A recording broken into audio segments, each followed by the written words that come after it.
TV triple nine news కి స్వాగతం. అసాంఘిక కార్యక్రమాలకు పాల్పడితే కఠిన చర్యలు డీఎస్పీ రాజశేఖర్ రాజు. మిర్యాలగూడ పట్టణం గాంధీనగర్లో పోలీసుల కార్డన్ సెర్చ్. డీఎస్పీ రాజశేఖర్ రాజు ఆధ్వర్యంలో 2 సీఐలు, 8 మంది ఎస్ఐలు, 75 మంది సిబ్బందితో సోదాలు. సరైన పత్రాలు లేని 56 బైకులు, 4 ఆటోలు స్వాధీనం. అసాంఘిక కార్యక్రమాలకు పాల్పడితే కఠిన చర్యలు తప్పవంటూ డీఎస్పీ హెచ్చరిక. కార్డన్ సెర్చ్ ఇంకా మిర్యాలగూడ డివిజన్లో నిర్వహిస్తామన్నారు. మిర్యాలగూడ డివిజన్ పరిధిలో సైలెన్సర్ లేకుండా వాహనాలు నడిపితే చట్టపరమైన చర్యలు తీసుకుంటాం. ఎవరైనా సైలెన్సర్ లేకుండా అతి వేగంతో శబ్దంతో వాహనాలు నడిపినట్లు అయితే వెంటనే డయల్ 100 లేదా పోలీస్ స్టేషన్కి కాల్ చేసి ఇన్ఫర్మేషన్ ఇవ్వాలని కోరారు డీఎస్పీ రాజశేఖర్ రాజు. ఈ కార్యక్రమంలో సీఐలు, ఎస్ఐలు, ఏఎస్ఐలు, పోలీస్ సిబ్బంది ఉన్నారు. నల్గొండ జిల్లా ఎస్పీ గారి ఇన్స్ట్రక్షన్స్ మేరకు ఈరోజు మిర్యాలగూడ పట్టణంలో 1 టౌన్ పోలీస్ స్టేషన్ లిమిట్స్లో ఉన్న గాంధీనగర్ ఏరియాని కార్డినెన్స్ సెర్చ్ ఆపరేషన్ చేయడం జరిగింది. దీంట్లో అందాజా 80 లోకల్ ర్యాంక్స్ మా పోలీస్ ఆఫీసర్స్, 2 ఇన్స్పెక్టర్లు, అందాజా 10 మంది ఎస్ఐలు, ఒక 80 members ASIs, head constables and constables, వాటితో పాటుగా district guards and narcotic dog వీటితోటి కార్డినెన్స్ సెర్చ్ చేయడం జరిగింది. సో ఉదయం 5 o'clock నుంచి 7 o'clock వరకు జరిగింది ఇది. దీంట్లో భాగంగా ఎవరెవరు ఆ ప్రాంతంలో ఉన్నటువంటి కొత్త వ్యక్తుల్ని కొంతమందిని గుర్తించడం జరిగింది. అదేవిధంగా ఆ ప్రాంతంలో ఉన్నటువంటి రెసిడెంట్స్ మాకు ఇచ్చినటువంటి కొంతమంది అనుమానితుల సమాచారం కూడా సేకరించడం జరిగింది. దాంతో పాటుగా ఈరోజు అక్కడ ఒక 60 vehicles, unauthorised vehicles, number plates లేనివి, డాక్యుమెంట్స్ లేనివి, నెంబర్ ప్లేట్స్ ట్యాంపర్ చేసినవి, దాంట్లో 2 వీలర్స్ అండ్ 3 వీలర్స్ 2 కూడా ఉన్నాయి. ముఖ్యంగా దాంట్లో ఒక 12 వెహికల్స్ నెంబర్ ప్లేట్స్ లేకుండా ఉన్నాయి.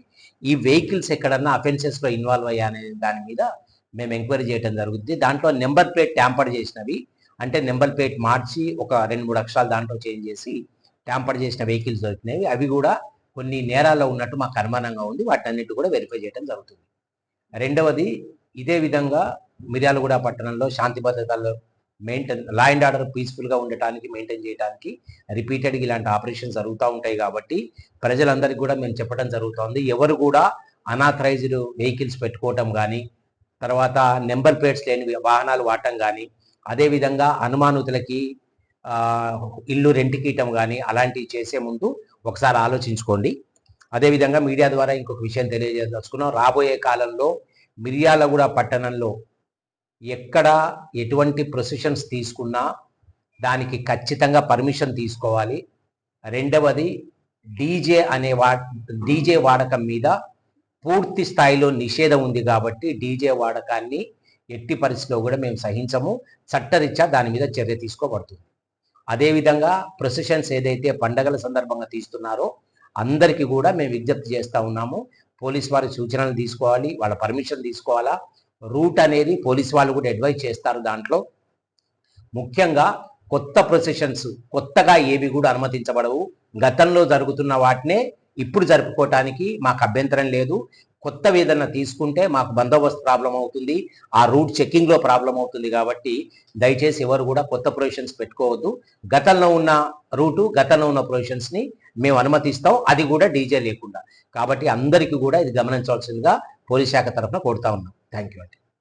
మేము సీజ్ చేసినటువంటి వెహికల్స్లో ఇవి కూడా కొన్ని సైలెన్సర్స్ లేకుండా, తర్వాత బాగా హెవీ సౌండ్తో తిరుగుతున్నట్టు అనుమానం ఉంది. అవన్నీ కూడా మేము చెక్ చేయిద్దాం. ఇంకొకటి, నేను మీడియా మిత్రుల ద్వారా అందరినీ కఠినంగా హెచ్చరిస్తూ ఉన్నాం. పోలీస్ శాఖ ఎక్కడ కూడా ఈ నైట్ టైం రేసింగ్ కానీ, సైలెన్సర్ లేకుండా బండ్లు నడపడం కానీ ఇలాంటివి చేస్తే ప్రజలకి మాకు ఒక్క విన్నపం, మేము వాళ్ళని రోడ్డు మీద చేజ్ చేసి పట్టుకోవాల్సిన అవసరం లేదు. మాకు ఒక్క ఫోన్ కాల్ ద్వారా కానీ, డైల్ 100 ద్వారా కానీ ఈ వాహనాలు నడిపి టౌన్లో న్యూసెన్స్ చేసే వ్యక్తుల సమాచారం మాకు ఇవ్వండి. ఆ తర్వాత చట్టరీత్యా వాళ్ళ మీద కఠినమైన చర్యలు తీసుకునే బాధ్యత మాది. Thank you.